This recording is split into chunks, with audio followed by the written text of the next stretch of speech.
Thank you for tuning in to Grieving Voices. Today, I have a guest episode, and Zane Landon has joined me, and he is a mental health and disability advocate, a queer rights activist, entrepreneur, and positive change maker. He is the founder of Positive Vibes Magazine, a digital magazine that's dedicated to telling authentic stories about mental health, wellness, and inspiration.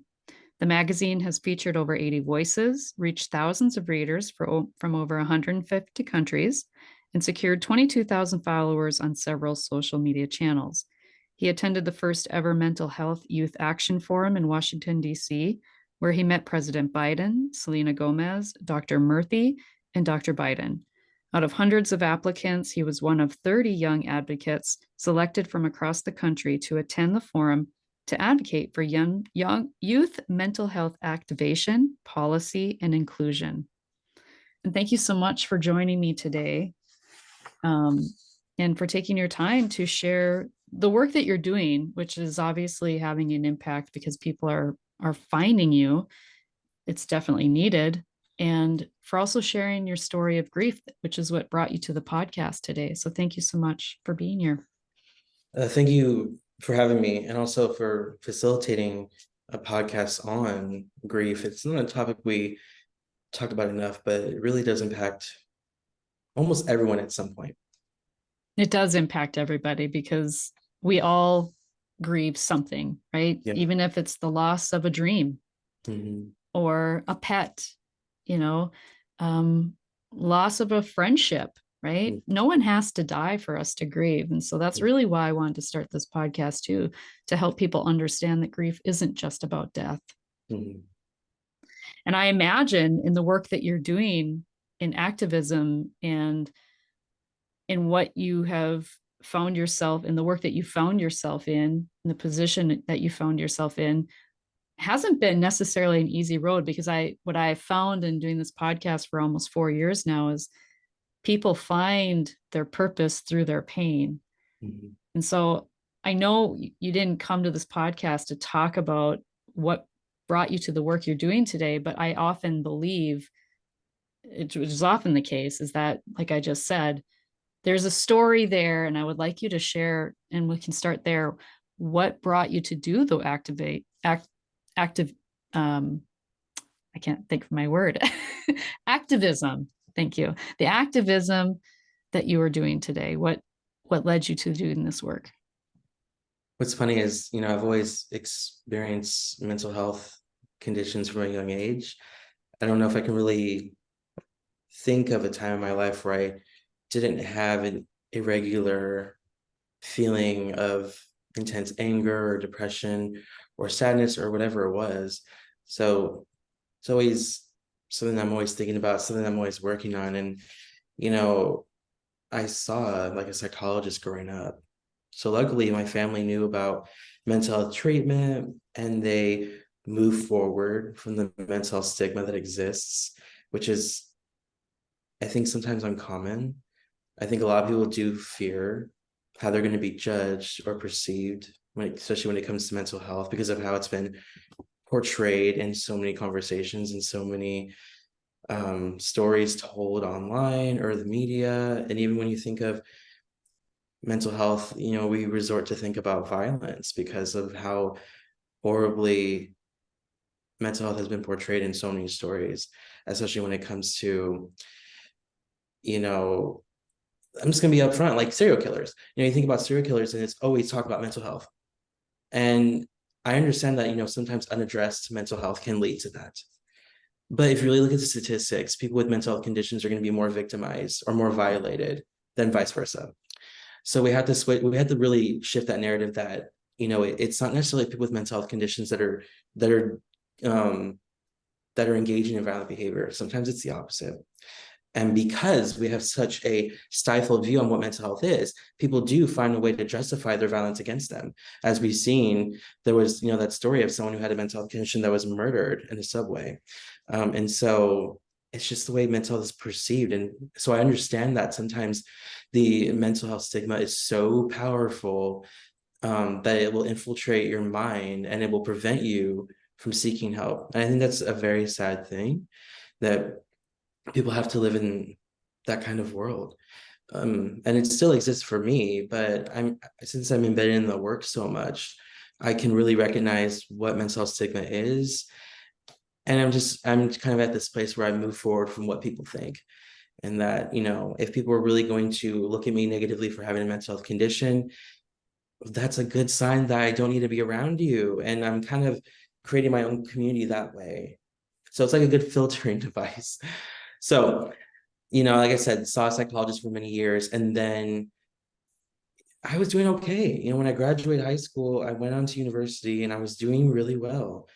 And then there was a time in my life where nothing fit, nothing was going well. I didn't know where I was headed. I felt like I was in such a plane of uncertainty all the time. So I didn't know where my life was headed.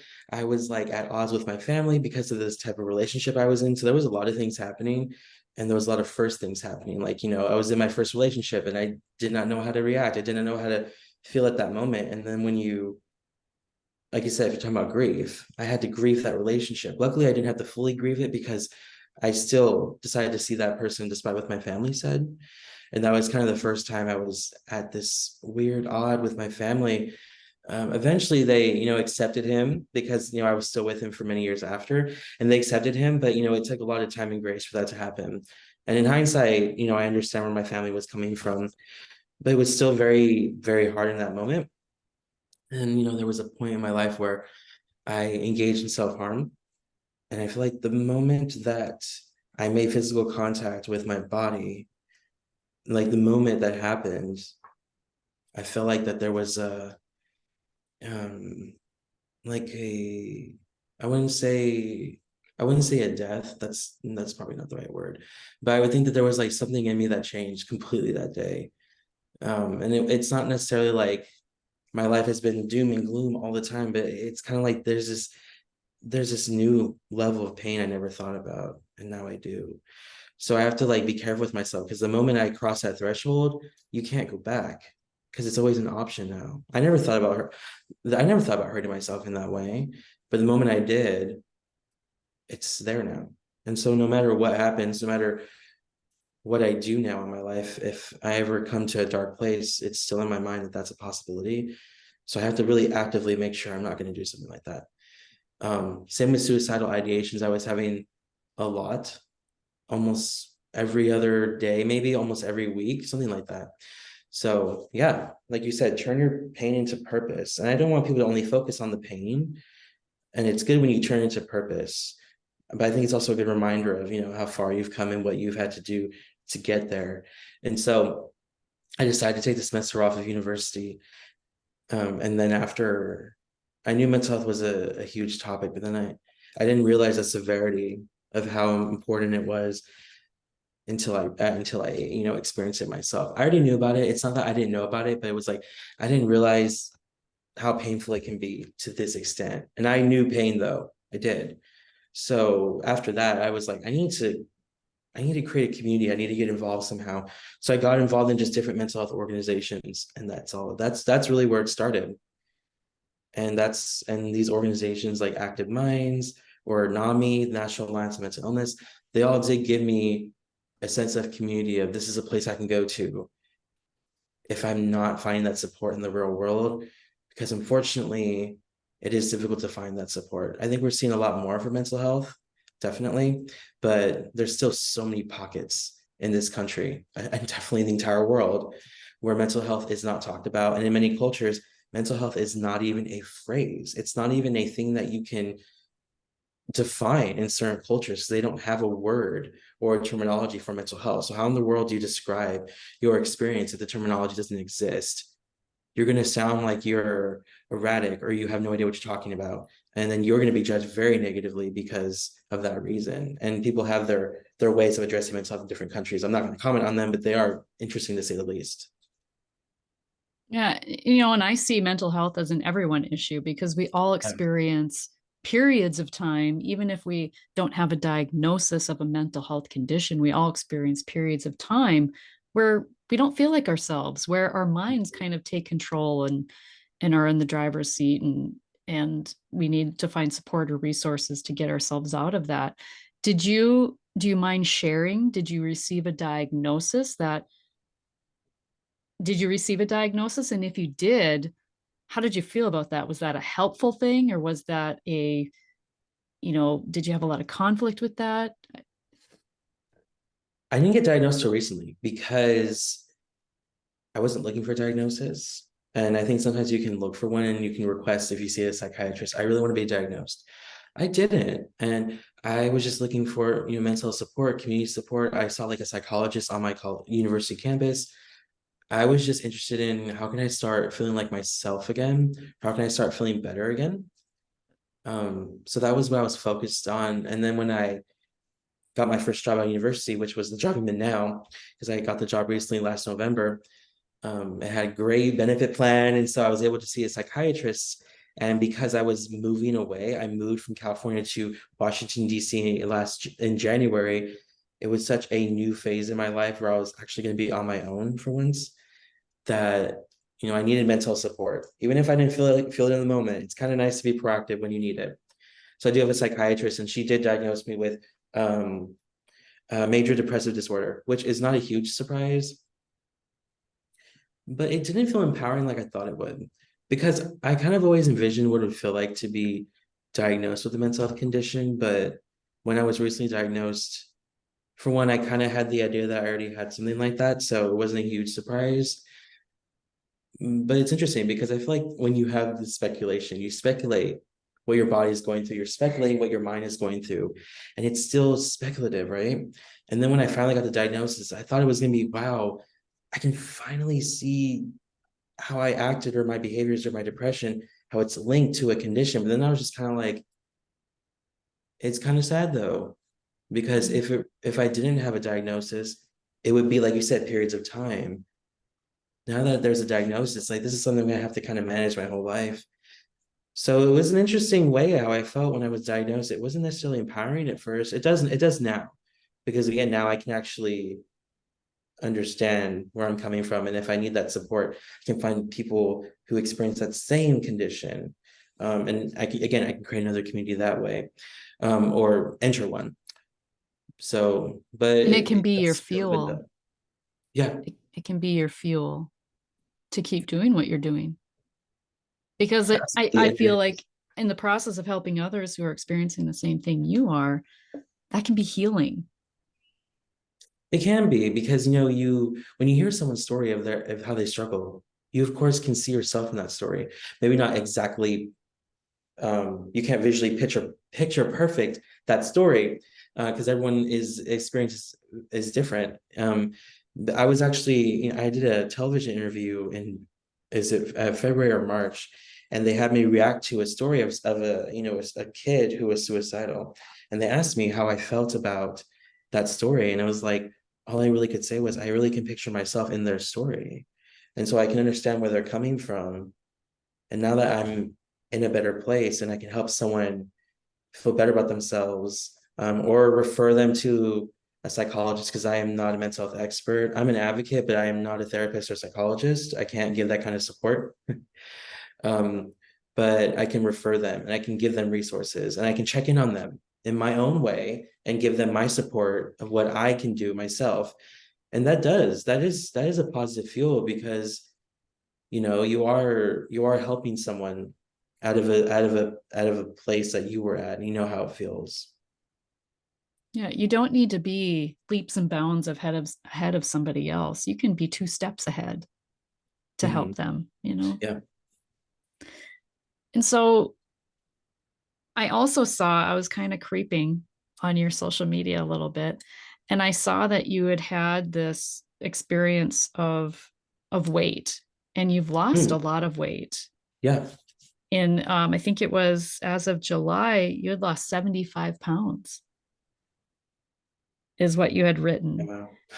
Yeah. So I want to congratulate you on, and a part of me wonders, like, because it correlates with your story, right? Like, as soon as you sought out the support that you needed, Mhm. you moved, right? You started this new chapter.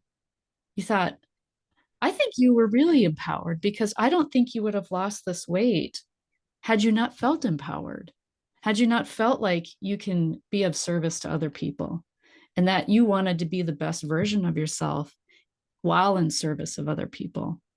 I think there's a really deep connection there. There's a stronger why to the 75 pounds. There is, and I will be honest, there was a time in my life where I focused solely on my mental health, which we shouldn't do because, again, the trend and what we say is mental health is as important as physical health. But then you can't negate your physical health either, then, which is what I was doing. And so, yeah, there was a time where I just had a hard time walking.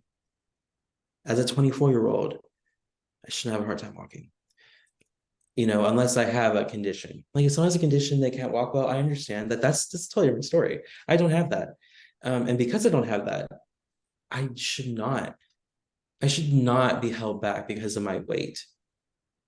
And I understand that, and I know people that do activism for, bigger people. And I know what they say, and they say that the world shouldn't be inaccessible or the world shouldn't hold you back because of your weight. I agree with that. No, I do agree with that. Of course, like there are many spaces that you might feel uncomfortable as a bigger person. So I do get that. I don't think anyone should be discriminated against. But internally, myself, I just I held myself back because of my weight. I didn't want people to see me and I would get tired real easily. And so I held myself back from certain opportunities because of that. And then I think it was, I don't know what happened. I just know that a friend of mine was on like this like diet weight loss plan. It was working and she struggled a long time with it as well. I was like, it's working for you and your whole family. Like, what is this plan? I need to learn more about it. And I ended up starting it. And yeah, I just slowly, not really slowly, I did lose weight pretty fast. From February to July, losing 75 pounds. I've definitely gained weight and I'm not on the plan as much, but I'm going to be back on it and I'm going to take the initiative again and address it. But I'm at a good place right now, but I still have, some weight to lose so I can be at an ideal weight for like the health goal that I have. But it was very difficult. Um, and it was just interesting to see myself that way because I have seen myself as a big person my whole life. I was like, now that I'm slimming down, now that my face isn't as like my face is like thinner now and it wasn't before. I see myself differently now. I have more confidence. And it's kind of sad though that like you have to lose weight to kind of feel that way. But I think that that's just kind of how the world works right now, especially when it comes to weight and weight loss. But also I surrounded myself with more people. The more confident I got, the more I surrounded myself with people that were in this space. And like you said, they gave me that support where I was like, I should feel better about my body, even if it's not what I want it to be, it's fine. And so, there's a difference between being happy with your body and having certain health goals. I think everyone should be happy with their body. And if not, I hope they have the agency to do it the right way. Because I know many people that have done it the wrong way. And the wrong way is engaging in harmful things for their body. If it's steroids or diet pills, or whatever it is. And I know every situation is different for everybody, but there are some things out there that I wish people wouldn't do because you might lose the weight, but the after effect of the next couple of years or your whole life, you might damage your liver, you might damage your internal organs, you might do these extraneous things because you wanted to lose the weight. And so I hope people don't do it that way, which is why those like fad diets are kind of extreme and scary, which is why I was happy the plan I went on wasn't that at all. And I think you bring up a key point too, in that it's who you surrounded yourself with. And there's a quote, or I heard some time ago, you're a sum of the five people that you surround yourself with. So Mm. if you're surrounding yourself with people who love to just sit around and veg and not move their body and are kind of negative and see the negative in everything, I mean that's low vibe. That's going to bring you down. But if Yeah, you around yourself with people who are elevating you, who are at where you want to be, that's an inspiration, that's an encouragement, that yeah, um that's the motivation that a lot of us need, right? To get up and do it again, right? Because it's easy to start, but to cross the finish line, I yeah. mean, and there is no finish line in health, right? And the thing is too is, do you want to feel good or do you want to feel like crap? Hmm. And that's I've been on my own journey, and I was just tired of feeling like crap. Yeah. um so I do want to touch back on, because you mentioned that you had the weight issue since childhood, and I know this is not what you came on the podcast to talk about, but I feel That's like okay. this um I think I'm seeing a lot of ads like on Zempic, and so like I'm just going Mhm. with the what's in the news right now. And Yeah. um but you mentioned that you had this issue since childhood, and I'm curious, Yeah. do you feel like, I mean, did you have a difficult childhood, or um did you feel like food was how you coped and how you do continue to cope sometimes? Oh, definitely. I wouldn't say that. I wouldn't say I had a hard childhood. There were hard aspects of it with the weight, being queer, having different being like multiracial, all these different things. And I saw how my parents struggle with money at times, but I still was pretty blessed that I had the love and support from my family. And sometimes it wasn't, you know, how I wanted it to be, like everyone.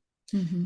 Like one of my favorite movies, I'm just gonna bring this up. Mm-hmm. One of my favorite movies is Coraline. I think it's a great story, but when you actually watch the movie, her family isn't that bad though. Like I think that her family is just stressed. They're like burnt out. They're trying to, put food on the table by doing the work, and so she's not getting the love that she wants. Would she say that's a bad childhood? I don't think so. I just think that she's just not getting the love that she necessarily needs and wants, which is bad. But I wouldn't say that's necessarily what makes you like it's not. I think a lot of people experience that because it's hard to like kind of replicate exactly how you want to be loved by your family. I think it's kind of difficult because everybody has such different needs, and I don't think every need is going to be met. So for me, I wouldn't say no, I wouldn't say I had a hard childhood, but there were hard aspects to it. Um, but yeah, I think that, just my family, has just a lot of members of my family on both sides struggle with weight, which isn't surprising because a lot of people do. I feel like sometimes when I'm in the health spaces and I see a lot of people working out, and it feels like, yeah, the majority of people work out. And it's like looking at that, and I don't think so. I think a lot of people do struggle with it, especially with, how much fast food restaurants there are and how much people have to rely on it because sometimes expensive or sorry, sometimes, health choices or healthy foods are more expensive. And so if someone is struggling to make an income to support their family, how are they going to spend money on, healthy food? And I know that there are other resources to get, healthy food if it's like a stipend or if it's community garden, whatever it is. So I always encourage people to like seek out other resources if that isn't the case. But again, I understand that some people they have to do that to support their family. I just wish there were more um like equitable ways to make sure that people are getting healthy food, or just to have more options and what that looks like for their family. And so, yeah, my family struggled with that, but I don't think it was necessarily some of the stuff that we just ate. Like my mom always cooked and always had such a balanced meal, but it was always, a lot of the snacks and always the secondary foods that were around. So a lot of that is what, people struggle with. And for me, I think it was yeah, I think I do. I think even recently when I was eating, when I was upset, I still am an emotional eater. And I thought, even after a year, have I changed that much? No, because I always think that I'm going to be an emotional eater. And so again, it's like keeping yourself in check that when I'm upset or if I'm depressed, to kind of try to not fall into that temptation of just overeat because that's a big deal. And I don't think a lot of people talk about it, and it's not something we mention a lot. But to me, um, it is an illness Mm-hmm. because when you look at Alcoholics Anonymous, when you look at that group, and we can recognize that drinking alcohol or consuming too much alcohol is a disease or it's a problem, that arises, and there's addiction with that. It's different with food because it's easy to think that we don't need alcohol at all. But when it comes to food, we need food. So if someone overeats, you can just use the excuse and see it as, but we need to eat. So it's okay if I'm eating this way. but it's not though. And overeating is a huge issue. Um, yeah, and that's what I would say. And I wouldn't say, yeah, sometimes I am an overeater and sometimes I'm not. I mean, no, it's something I always am, but I don't always engage in overeating. So I've learned a lot about like balancing my meals and how to have like better portions, which I think is a huge thing that people don't that struggle with as well, like having, enough portions where you're satisfied rather than I need to be over the top. And then in the way you're engaging in overeating. And it can be addicting, very addicting. Do you think it's a greater struggle in the work that you do, that you have seen it yourself for yourself and in other people, that within the mental health space and the advocacy work, do you see the connection of a lot of these other issues that kind of play into um, people's lives, like addiction with food or issues with food? Um, what I'm getting at is, we have a relationship with ourselves, right? We have a relationship with ourselves and our inner child, and we have relationships with other people, and we have relationships with alcohol, we have relationships with food, with money, with all these other aspects of our lives. And so do you feel like, especially when it comes to mental health, that and why it's so important is because it affects everything in your life. Mhm. Have you found that to be true for yourself and for other people that you come in contact with in the work that you do? I do. And that's why, like the mental health space, like there is a lot of research and discussions on eating disorders. So I don't know off the top of my head. I do not know if overeating is considered an eating disorder, but it doesn't matter. It is some form of engaging in harmful eating that's not good for your body. So that, yeah, I do think that, and that that stems from so many things. If it's like, if it's escaping, your emotions and using food as a vehicle, um, or if it's not eating and that's a way to feel control or a way to feel like you have some control in your life is to control your eating or don't control your eating or decide not to eat. Again, not an expert. This is just what I've observed and what I've seen. And so I've never been diagnosed with an eating disorder. I don't have one. But it also stems from body image issues. Sometimes my partner comments and says the way I act and the way I perceive my body is like I have body dysmorphia. I don't think I do because it's not. I read a bit about it and like it really needs to impact your day to day. It doesn't impact my day to day as much.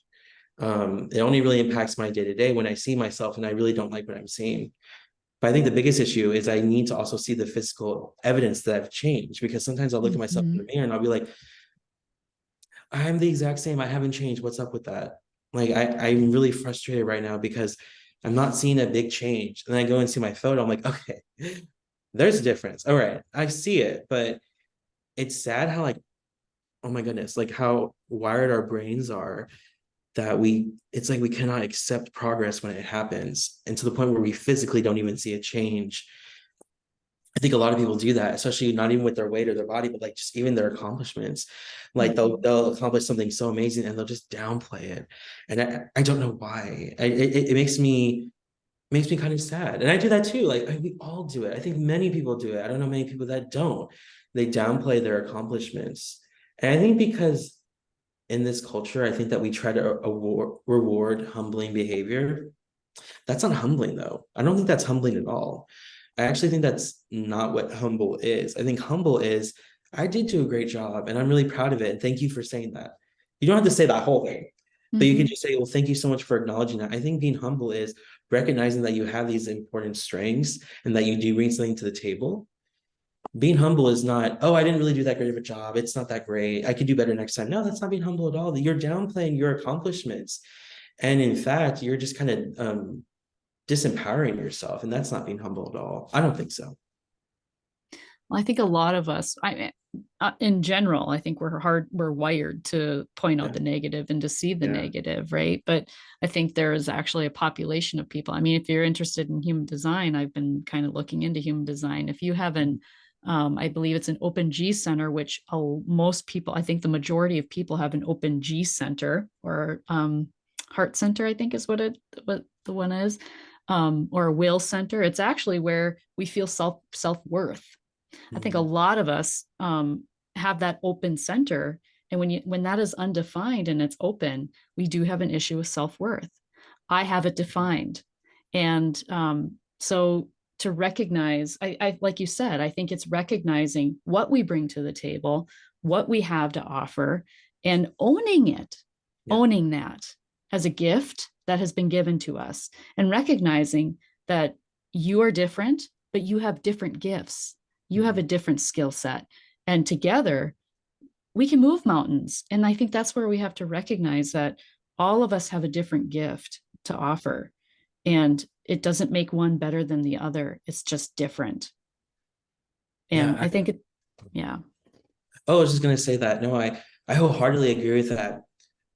And I watched like a really great anime recently that the whole premise was about all life is created equal. It definitely delved into like medical dilemmas, which was so interesting. But I love the idea that, all lives are created equal. And that sounds a little self-explanatory, right? But I don't think people completely realize that. I Mhm. think some people are gonna hold people to a higher standard, or we still organize ourselves in hierarchies, and that some people's voices are more important. I just I don't agree. I don't think anyone's better or worse. I think everyone, like you said, provides something different and unique to the table. It's just about recognizing that, but also on the other side, making sure that you are encouraging that, making sure that you are encouraging them that they are here for a reason and that their voice is important. I think a lot of parties are like involved here. I don't think it's you need to realize that on your own. I think we also need people in our lives that are going to encourage it. Kind of goes back into the, surround yourself with good people that are going to uplift you, and you also uplift them. And especially when you are a child, right? I mean, because that's when a lot of these insecurities and mental health Mhm. issues kind of take hold. In the grief space, or the grief work that I do, and what I've learned about grief is that by the age of 3, you've already learned 75% of how to respond to life. Mhm. The rest comes by the age of 15, those formative, difficult, challenging years. But by age 3, I mean, little children are literal sponges. They Yeah. see and they take in and they hear everything. Um, so let's shift gears and talk about really what brought you to the podcast. And I love the advocacy work that you're doing, and I that's why I've spent so much time on it, because I think it's important. And I think the more that you invest in yourself, the more confident that you become, Mhm. you can move mountains. You can. Yeah. One person can make a change. And even like you said, even if it's just one child that Mhm. you check in on, or one friend that you check in on, we never recognize, um, even maybe it's insignificant to us, but it can be life changing to somebody else. We don't celebrate those things either. And often we don't even know, because people don't share that either, right? And I wish we did. I wish we more openly had gratitude. I'm not saying people don't have internal gratitude, but I Mm-hmm. wish we externally like vocalize our gratitude for the people in our life more. And I say we, but you know what? I could do that better too. Like definitely. I really do think we all can. I think it's something I wish we would practice more. And that's why when you enter a lot of spaces of self-empowerment, gratitude is such an empowering tool.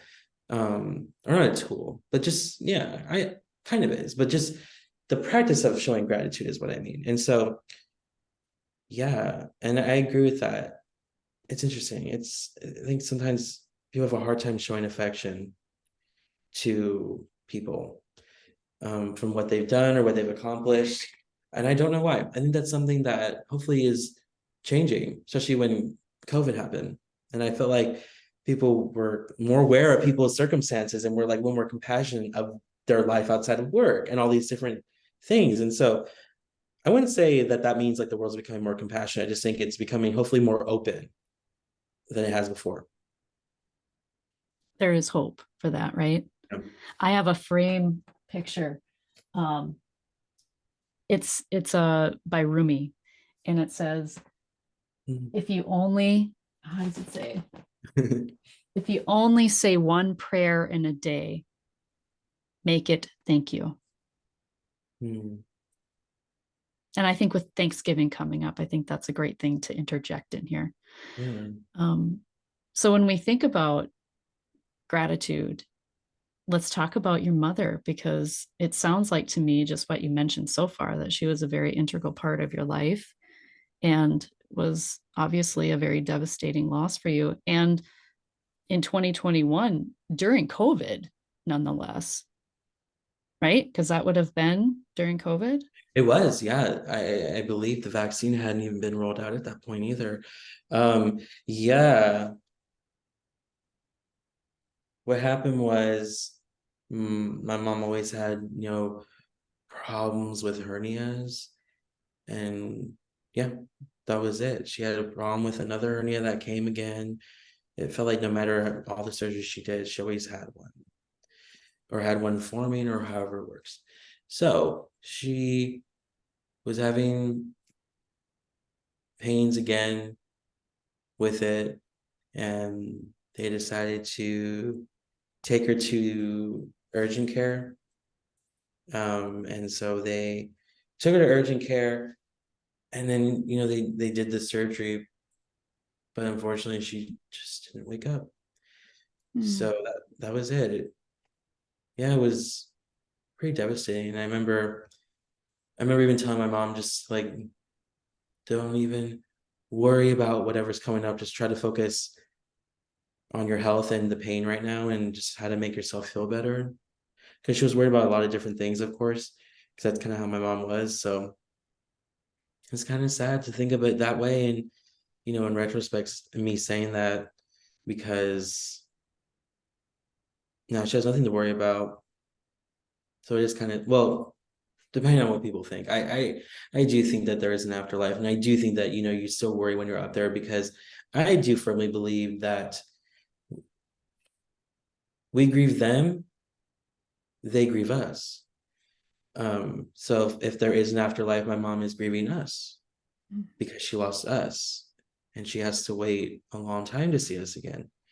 Even though, again, it's so complicated, because I do believe that we're always there, but being face to face, and actually our spirits touching, and in a way we're on the same plane now, because we're in different planes now, and so it is a different relationship.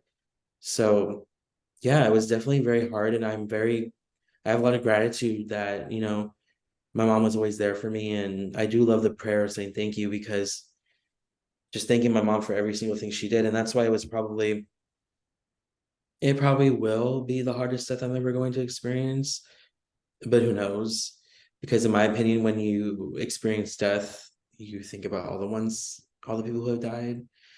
Like recently, my grandpa died on my dad's side, my grandma died on my mom's side.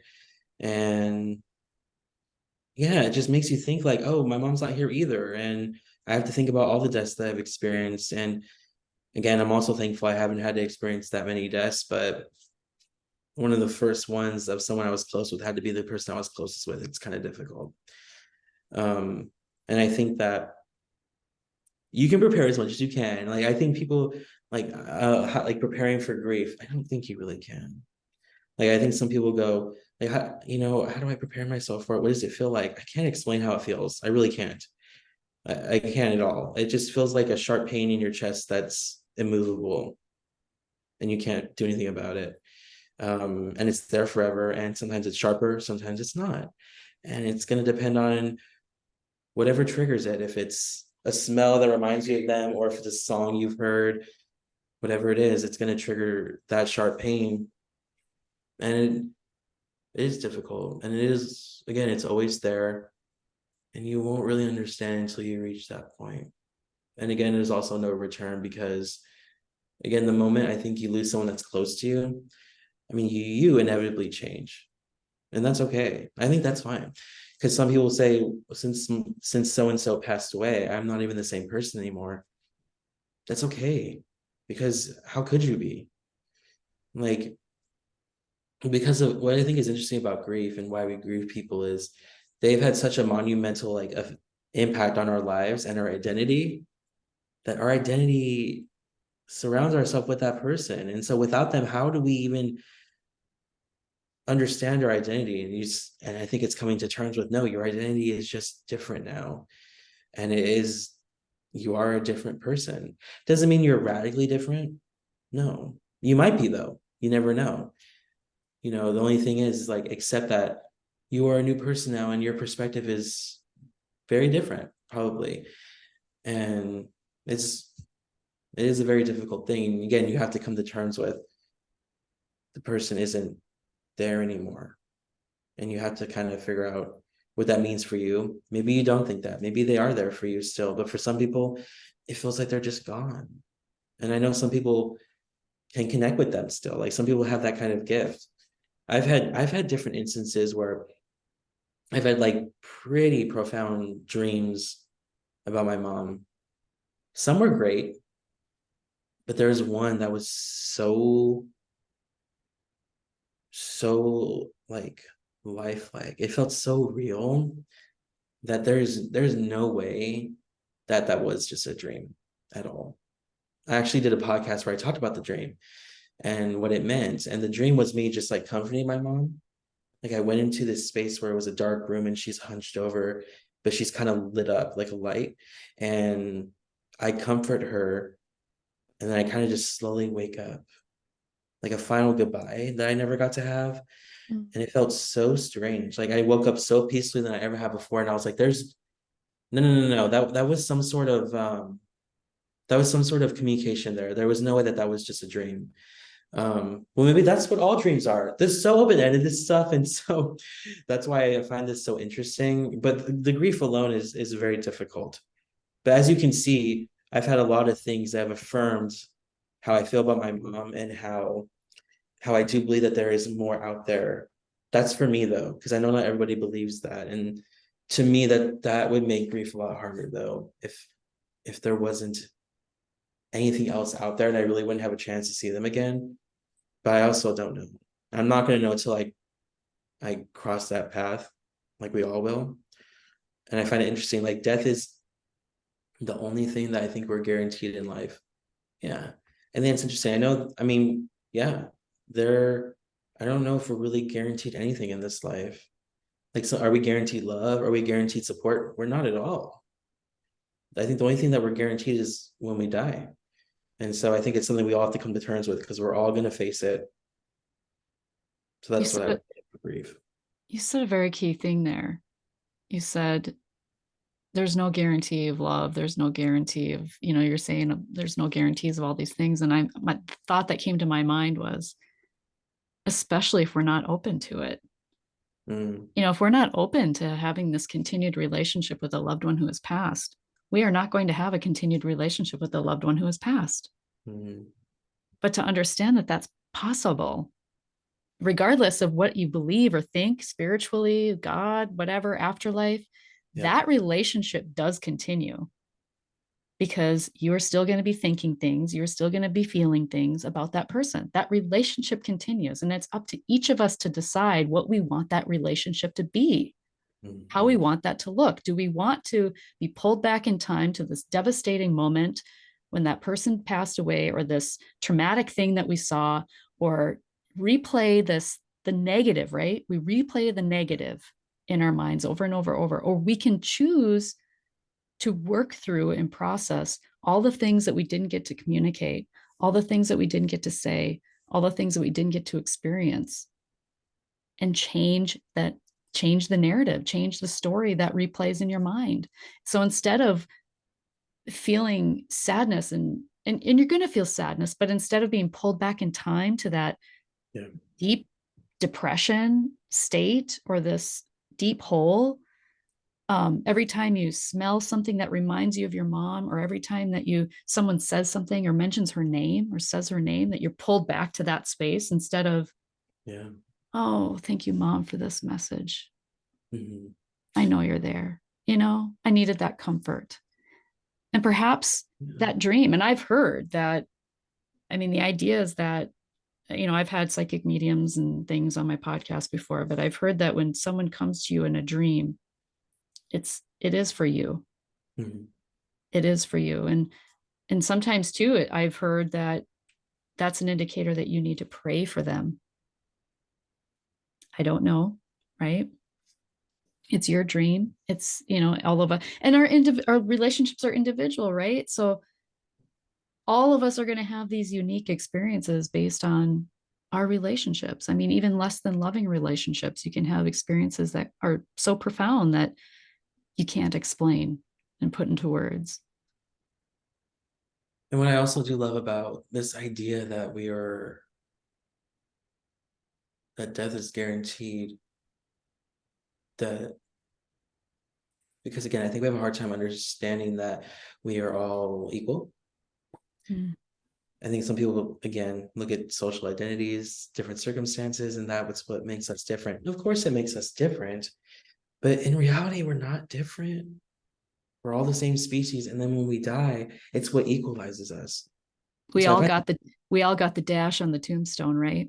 right, and I find that interesting because I saw a video of this man who died for 20 minutes, saying he recalled his entire experience. It's a very popular YouTube video. It's a very beautiful experience, and it's just like interesting that we all do reach that path one day, and we're all equal in that front. And there is something beautiful about that we go back to a place where we're a spirit or whatever it is, or we're back here on this planet living another life. I don't know. Or I watched a video on how we are just one being and we're just recycled into many people, but we're all just one energy, which is so many theories, so many interesting thought processes in that one. But yeah, I always find this stuff super interesting. And I like the idea of people talking more openly about grief, because then that's what gives us support and the tools to understand a relationship with them. So, like you said, we don't travel back in time and we're obliterated, honestly, with the Mm. sadness. Yeah, and there's always that quote. I know people don't like it, but I do. It's the quote that don't be sad it ended, something like that. Don't be sad it ended, be grateful it happened. And I understand that not everybody wants to hear that, especially like also please be mindful of what you say when someone does lose someone. And to me, it's not your place to ever say anything about that person, like how you should feel. Because like when some people go, oh, they're in a better place. Okay, you have to understand that when someone is in a very vulnerable space where they just lost someone, they really don't want to hear that. Unless They they should say be they should be here with you, right? Yeah. yes. And so no, that's absolutely right. But so I think people have to understand that, sometimes the best thing to say is nothing. Mm. I think, when someone is going through a grief process, just show up for them. You don't have to give them advice. You don't have to fix their problems because you cannot. You cannot do that ever. And there's no point in trying to set up yourself for failure because you will fail. There's no way you can ever do that. Because I know some people try to do that. Like, let's get you in a better mood. It's not going to happen. You can do things to maybe support them, but sometimes in that moment, just be there for them. You don't have to try to make them happy. You don't have to try to distract them from their grief. It's impossible. They're going to always be thinking about it. But if you can show your support and your positivity and the kindness, I hope that will help them. And that probably is a lot more than you think it is. And then they get to a place where, if they ever need your support, they can reach out to you. So that's what I would say. But what's interesting is I find it easier to have conversations with people that have lost their parents. I saw someone post recently that they had a hard time going back to the gym since their father passed away. And I didn't even realize that. I didn't even realize that their father passed away. And so I even reached out and I said, losing parents is so damn hard. And I hope you find some peace right now. I hope going back to the gym like you're doing is going to give you some peace, because that is a hard thing you have to deal with. And you only experienced it 2 months ago. And I've had almost 3 years to kind of understand it. And even still, I don't really fully understand it because it's like a lifelong thing you have to figure out. And that's why I also, believe that, like, when people say grief gets easier with time, I wouldn't say it gets easier. I would just say you're used to the pain at this point. Is it easier? No, because the pain is always a sharp pain. It's like you have a thicker coating now, but it's still there, and it's always gonna penetrate your body. It's always gonna make you feel bad, or you have this pain. But yeah, it's again something that just doesn't go away. I see it as almost have not exactly, but like having a mental health condition. It's like that, not the same, but that it's something that's lifelong. There is actually like a condition called like prolonged grief, which is an interesting one. It's kind of like saying that you've had this long period of grief and you should be at a point where you're getting over it. I don't think I fully agree that that's a condition. But I do like, I don't know, it's interesting. I know I'm going to like an interesting thing here, but I do like the idea that there is something there with grief, because I don't think that there's enough support for it, especially in the workplace. Like if someone passes away and like, okay, you get 3 days off to figure out everything. It's like that. What? Like, no, that's why I understand like medicalizing grief is interesting, because maybe we can convince employers, no, I need like time off. I need to take a leave of absence because this is really difficult, and it's impacted my body, my health, every single thing. And so I also wish grief was taken more seriously in that way. So when you do experience grief, that in the workplace they understand, and they don't come with the attitude that it's been a week, you can come back to work and you'll be fully efficient, right? No, that's not how it works. And someone might need 3 months. And so that's the only reason why I could ever see why you would medicalize grief. Only in that way. I would never want it to be, a negative thing. I hope that And all here's makes sense. Yeah, and here's the thing with grief, like prolonged grief or complicated grief or complex grief. It's all grief. Grief is just grief. Mhm. We don't need to add any labels to it, right? It's almost like a mental health diagnosis. Like, what did that do for you at the end of the day, right? You know what you're experiencing. You know what it feels like.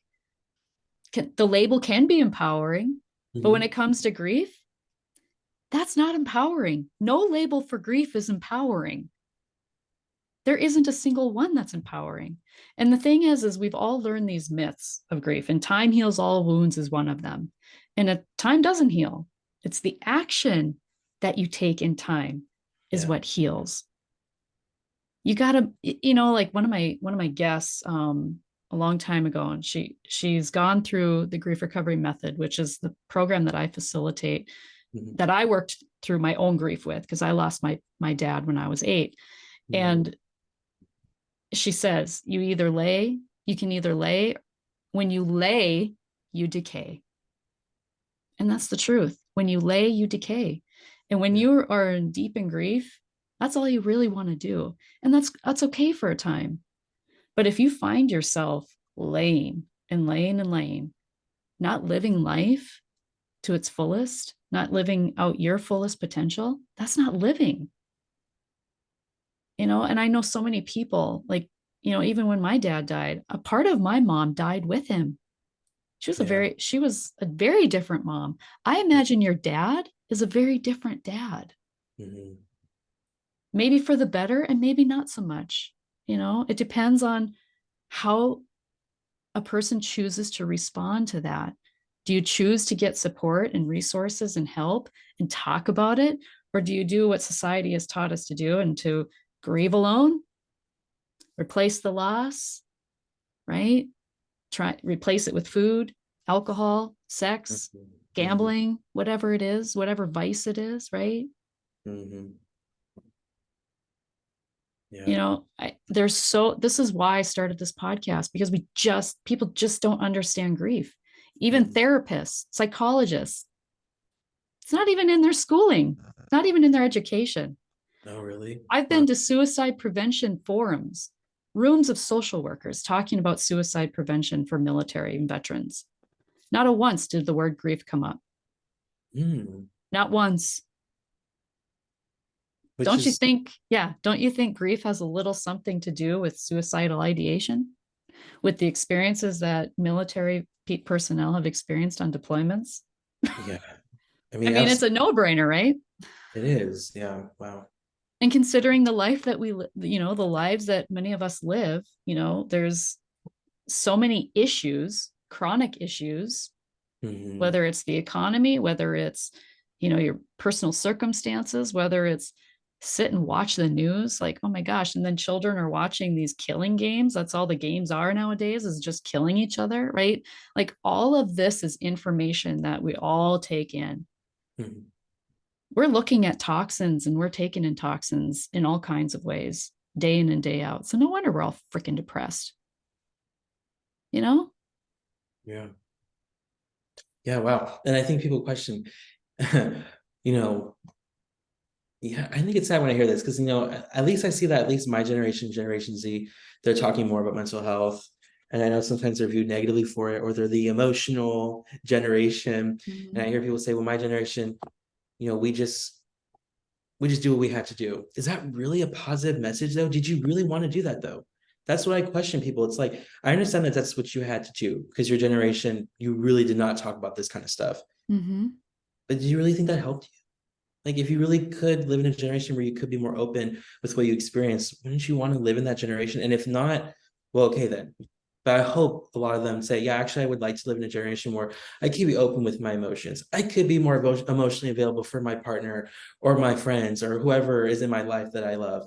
And I could show up differently um, if you feel like you could. I mean, again, if you maybe you showed up in the best way you could. You never know with certain people. Maybe they did. But I like this idea that as a culture, we're becoming more open about grief. And I see a lot of grief podcasts. I'm like, I'm so happy that not only I can share my story, but all these other people and all their guests get to do it as well. And someone is facilitating that conversation because, and I think this is why grief is so hard. Not just grief alone, that's already hard. I mean, that's never going to change, no matter what. But I think the if we live in a culture where we have to bottle it up and we can't express it, that makes it even harder, so much harder because where do I go? Nobody understands. But maybe they do, but maybe they're not open about their grief. Maybe if more people are open, you'd be like, wow, actually, you understand grief. You do too. I didn't even realize. Like, let's have a community. Let's actually host a grief chat. Sounds weird, I know, but something that we can continue the conversation and just provide like a peer-to-peer support on when you have this trigger. Again, we can't provide expert opinions because we're not experts. Like, again, I'm not an expert unless you're a grief counselor, you have that training. That's not what I'm saying. Like, just peer-to-peer people that just experience it on the everyday level. Well, and it comes back to, I mean, and how you can support and help other people as a griever. You can speak from your own experience, sure, but Yeah. it's learning about grief itself.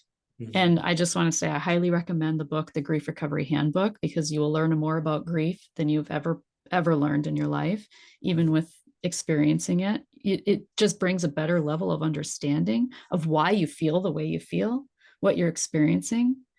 Um, so I highly recommend that book, or the first 12 episodes of my podcast is all about what we talk about in grief recovery. Because I will say this, recovery is possible. I'm a testament to it. It derailed most of my life, my grief. I my life changed when I decided I wanted to change it. And we all have that power and we all have that agency within ourselves.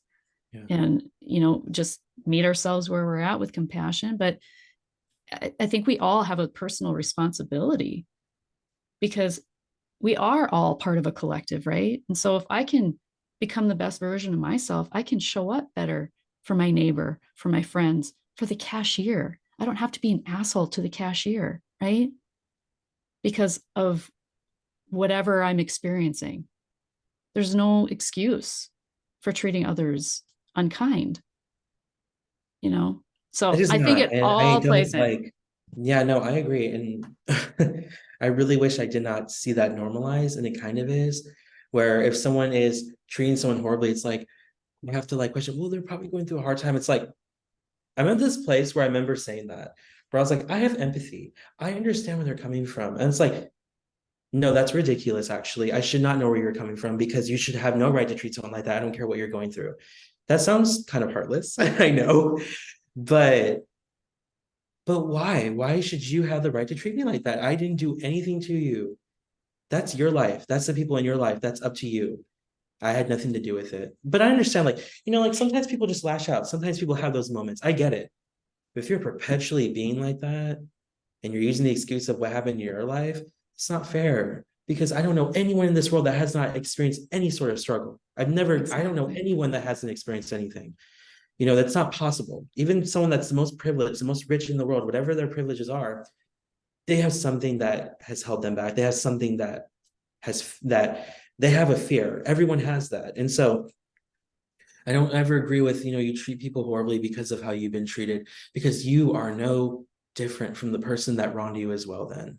That's how I think. I think that, again, if you've been treated a certain way and you treat another person that way, you're just creating a cycle of negativity and darkness, and you are no better. And that I think is sad because to turn from being a victim to a perpetrator is a sad reality. And it happens, especially when people are abused. Like sometimes they become abusers. And I don't know why. I don't know a lot about it, but I've heard stories of that happens to people. Or they're victims and they're in positions where they're victimized again. And it's just such a sad reality. But I was a little ranty, but just kind of No, going into what you were saying that, I agree that there really is no excuse to treat someone like that because again, all of us have our issues, all of us have our challenges. But if we show up in such a positive light for someone else, I think that we can inspire others to be kinder, to be better. And again, what are you accomplishing by treating someone like that? You're not doing and anything besides bringing them down with you. And that's what some people want, though, and that's sad. and the key thing you said was it's up to us, right? Like it's up to each of us. Like we Mhm. all play a role. We have, Um, yeah, I think some people don't realize that we have our triggers. Like things will naturally trigger us. Like, well, that's my trigger. Okay, but it's not natural how you react. No. I think that again, naturally you'll have a trigger, something will trigger you. But there's no way of saying this is how I'm gonna naturally react, though. It's innate. No, it's not. I think the trigger is something that happens. But again, if you choose how to react, you choose how to treat people. That's exactly what you do. There's nothing that is involuntary like you're saying it is. Because I know people that will say, if I react negatively, it's because of this, and I have my right to act like that. Sure. Everyone has a right to express how they want. I don't think you have a right to hurt other people, though. That's not fair.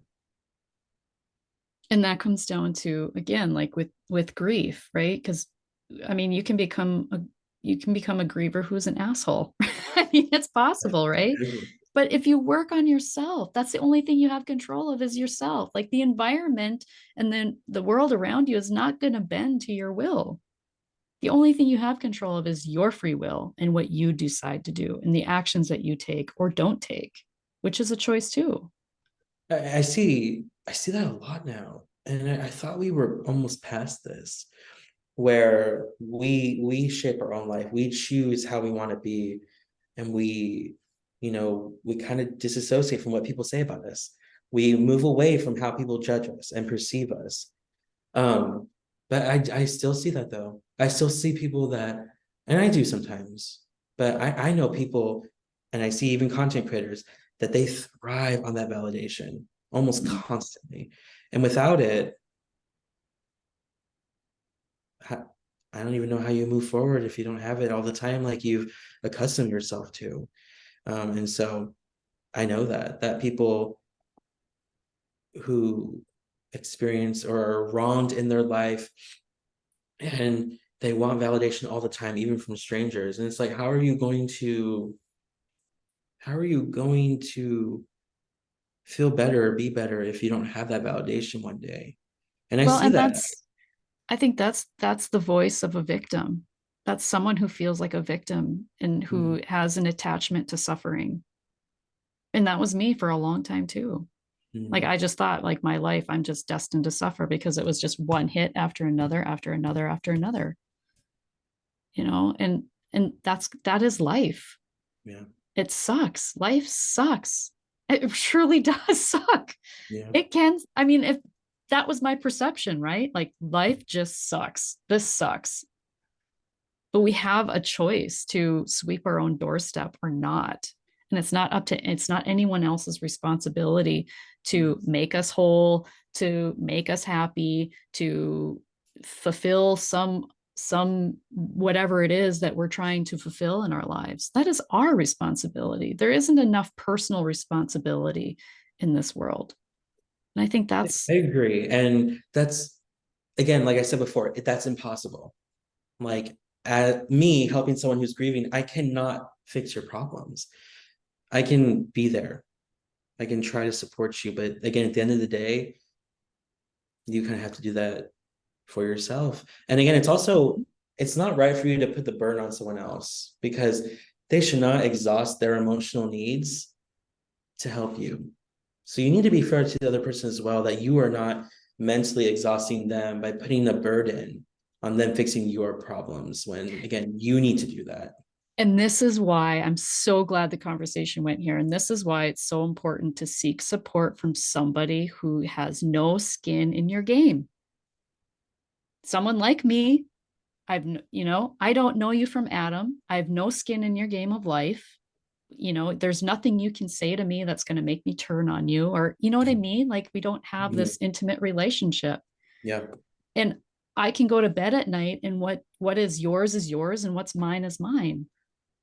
And it's taken me a long time to be able to do this work and to get to this point, but it's because I worked on myself. But we Yeah. all have that capability. That's what I'm trying to like just scream to the rooftops. We all are capable of working through the most devastating parts of our aspects of our lives. It's possible. Yeah. And so what is one tip that you would give a hurting heart today? Okay, let's see. I guess I would say take it one day at a time. And that maybe one day you're having a really hard time and you think it's always going to be like that, but take it every day, because you never know what the next day is going to be. Maybe you'll feel better.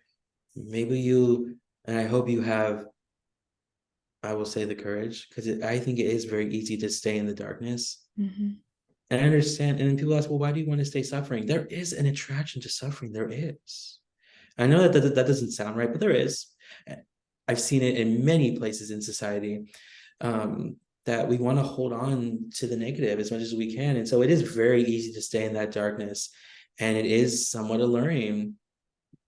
And I do think that there is actually, like, sometimes it's like a good feeling to be sad. It's interesting. It's not that it's happy, but sometimes when you feel sad or you're crying, it can feel kind of good. It's interesting. I know that doesn't sound right, Well, but crying can be a release, right? I mean, absolutely. they're all valid emotions. It's not like it's bad to be sad, and that's not what I'm saying here at all. And I don't No, think you no, are no, definitely either. no. It's No, I think information.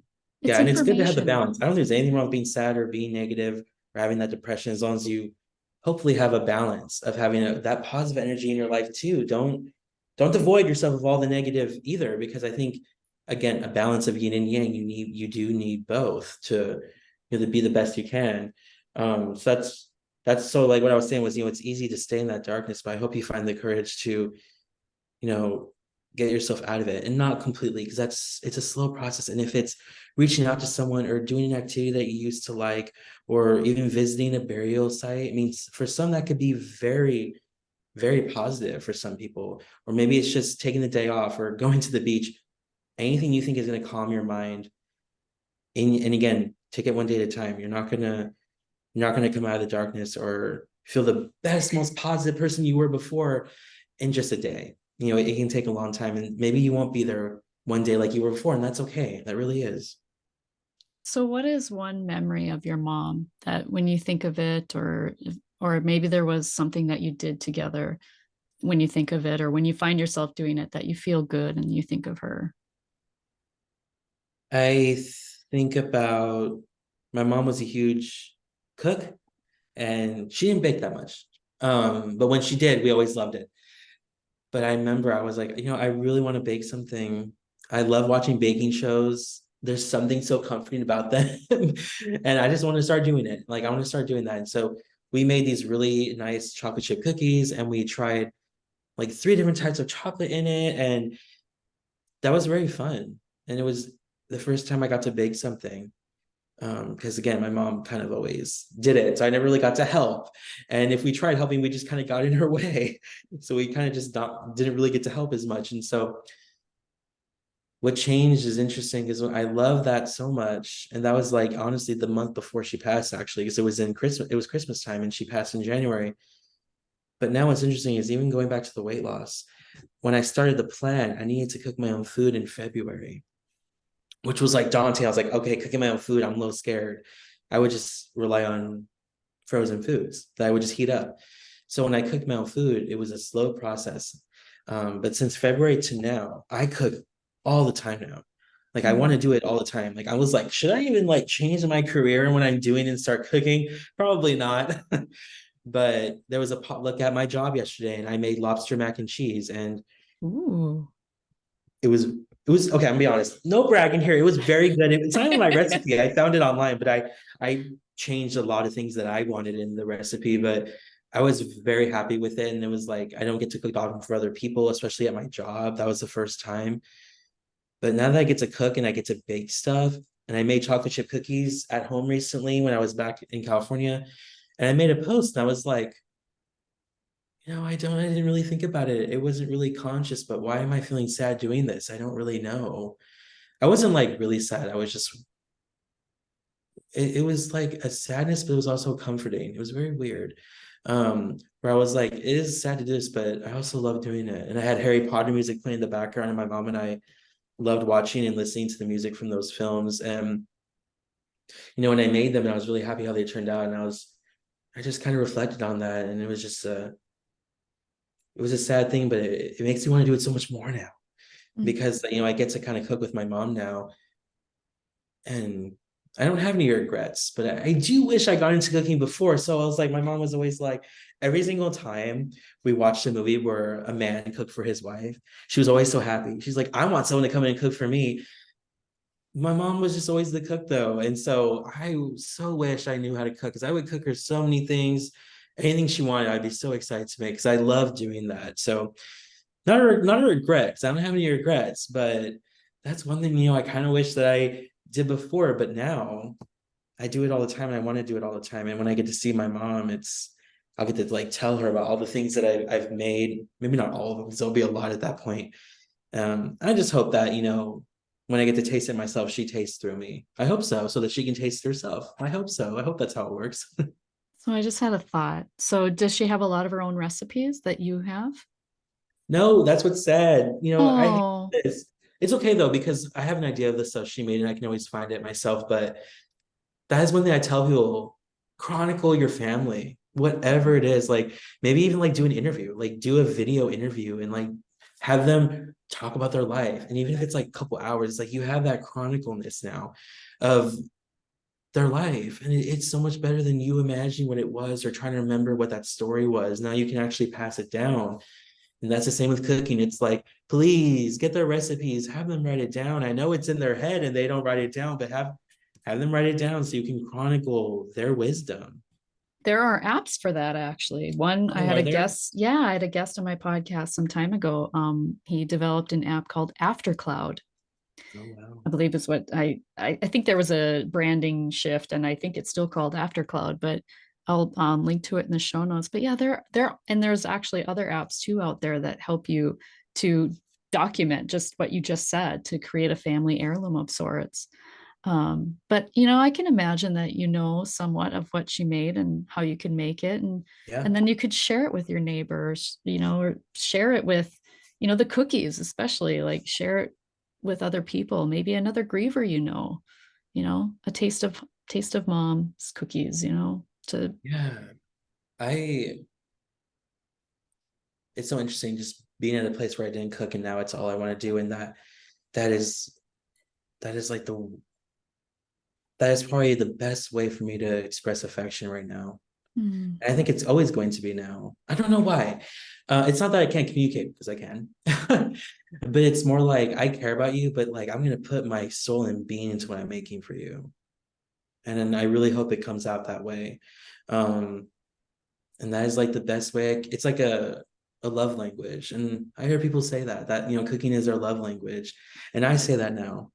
And then people are like, I don't really get what that means. I'm like, what do you mean you don't get what that means? Like cooking is so heartful. Like there's so much involved when it comes to cooking. And no, like the people I love, I get to make something for them to make them happy in that way. It's just, God, it's so rewarding. And I wish I could share that with my mom. Like now I get why she loved cooking too.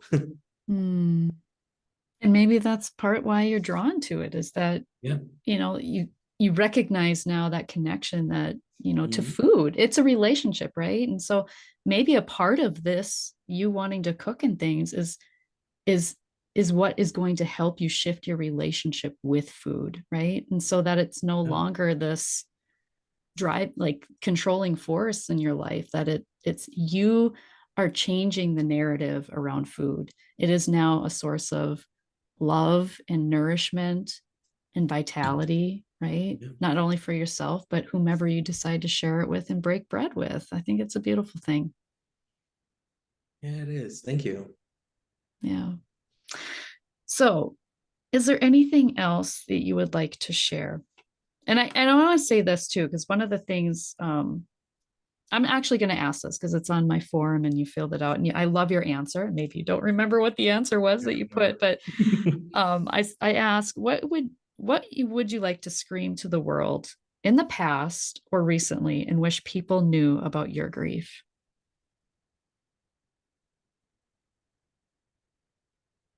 What you had said then when you filled out the form was, my grief doesn't make me broken. It has made me stronger. Oh my gosh, wow. Sorry, I'm trying to remember because like I said before we started, I don't remember when I sent that in, but that is it's true though. Yeah. I I would don't want agree. people to look at me differently. And I don't think people do, but I do think that there's another layer that people understand me now. Like there's a depth that they understand of something that I've gone through. Who knows? Maybe people do see me as broken. But I don't. Again, I'm not concerned with how people perceive me. How I perceive myself is I'm not broken. It's a thing that again everyone experiences and I experienced it. And I know I do believe in the mindset that everything happens for a reason. I don't know what the reason is. I don't need to know. I just know that there's a reason my mom passed. There's a reason, there's a reason I discovered cooking. There's a reason I had such a great relationship with her, whatever it is. That's how I feel that it was her time. There's no reason why. Because I know some people will grapple with that. They're like, why did that person pass? There's no need to ask why. There's no answer. If that makes you feel better, then that's okay. But I think that would make me feel so much worse because there is no why. There's never a why. There's no why because there's no reason why they should be gone at all. They should still be here.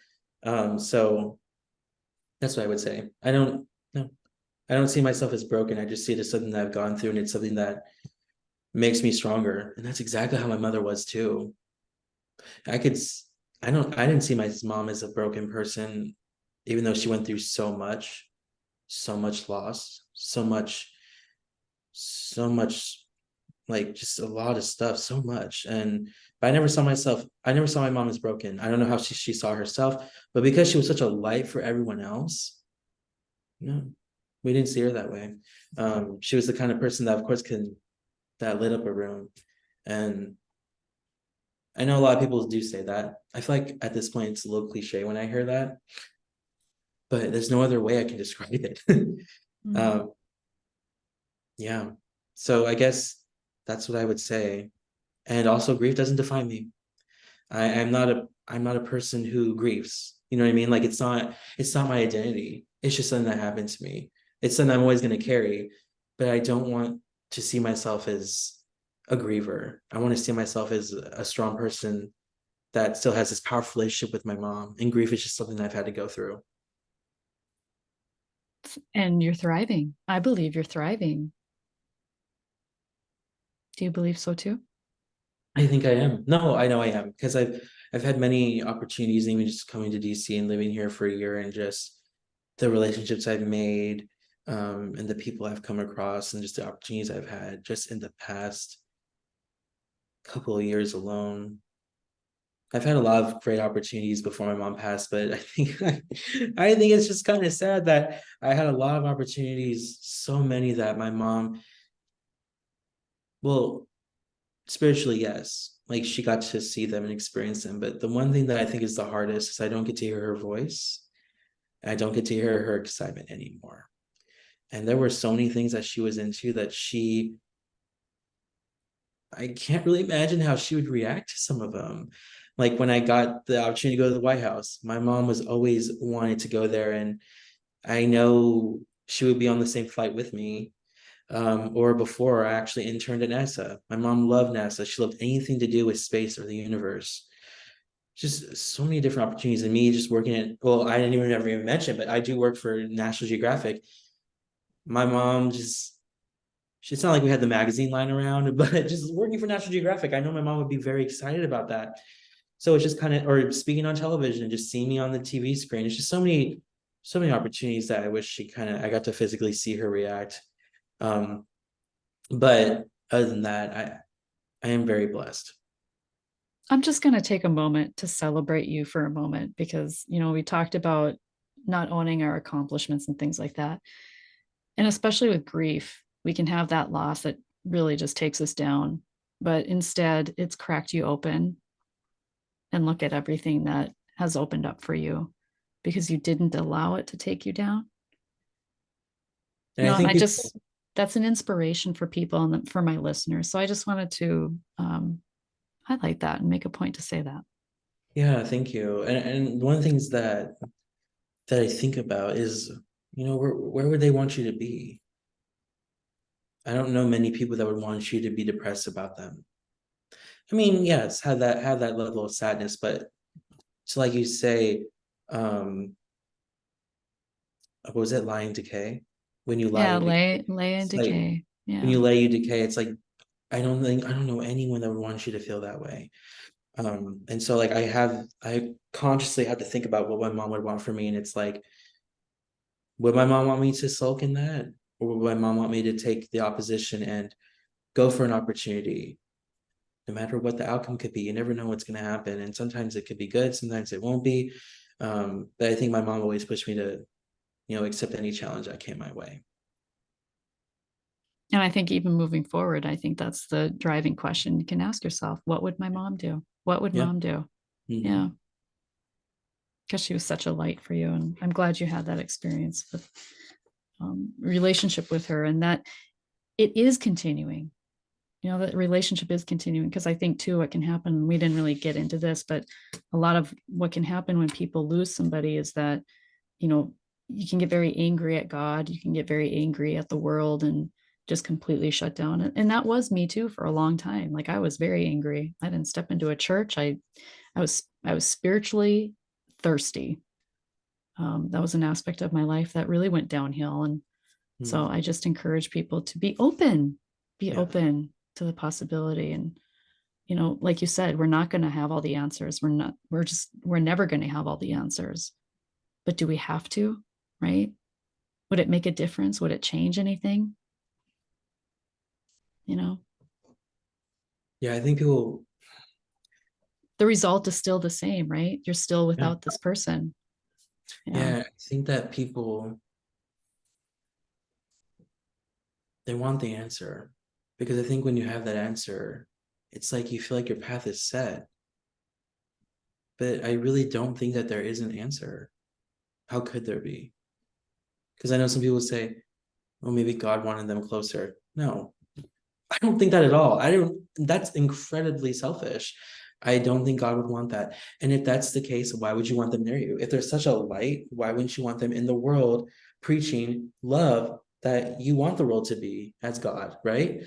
And so I don't believe in that. And so I never want people to question the why because there is no answer really. And like you said, if you do get an answer, it doesn't really change anything. No. No. So, what gives you the most hope and joy for the future? Hmm. Guess what gives me the most hope and joy for the future is knowing that my mom is still out there in some sort of spiritual way, whatever it is. She's still there, and I still have this relationship with her, and I get to build on it, and I get to do things that remind me of her, and that gives me hope.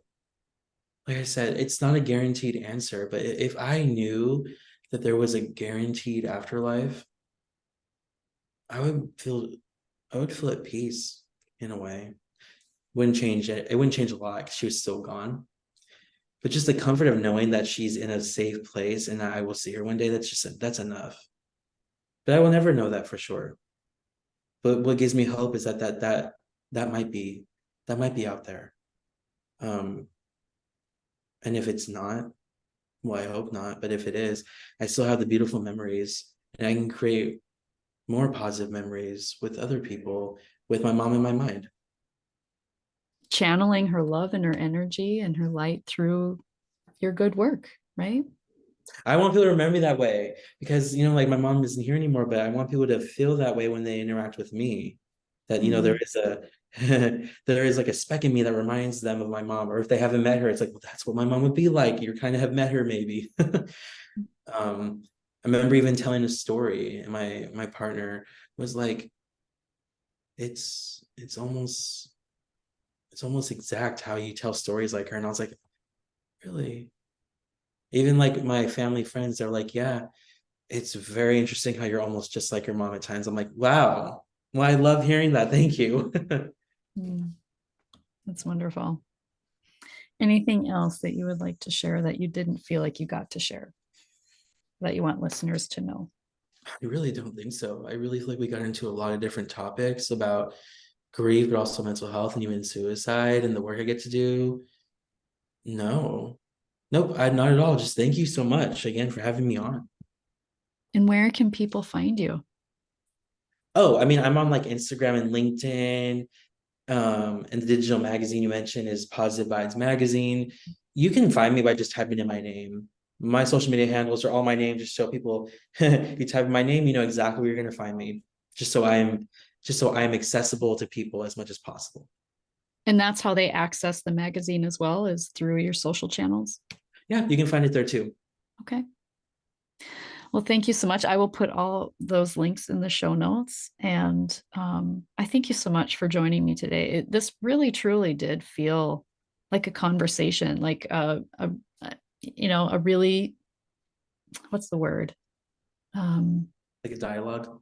yeah, but more Yeah. like, yeah, but of really deep issues that are Mhm. impacting all of us, like everybody, right? Like there isn't a soul that isn't touched by grief, and there isn't a soul that isn't probably touched by mental health, whether it's themselves or someone they know or love or care about, right? Like it's an both of these things are an everyone issue. And I think we're getting better. And that's what gives me hope is as a society, I think we're getting better. We have a lot of work to do. But I think with people like me and like you who are using our voices for positive and to share what we've learned and what we know, um, and helping, where we can help and be of service. I mean, that's the best we can do, right? Yeah. I thought this was so great. Thank you so much. Let me know if you need anything in the meantime. Do you have any idea when this will come out? Okay, well, let me hit stop recording and then we can chat just a second after, Oh, okay? I'm so sorry. Nope, that's okay. The way you were talking, I thought that you were gonna edit that out because I was like, oh, okay, it sounds like it's over, but never mind. I can edit this part out. Don't worry about it. But again, thank you so much for being my guest today. Um, and yeah, for sharing your time with me and my Thank you. listeners. And remember, when you unleash your heart, you unleash your life. Much love.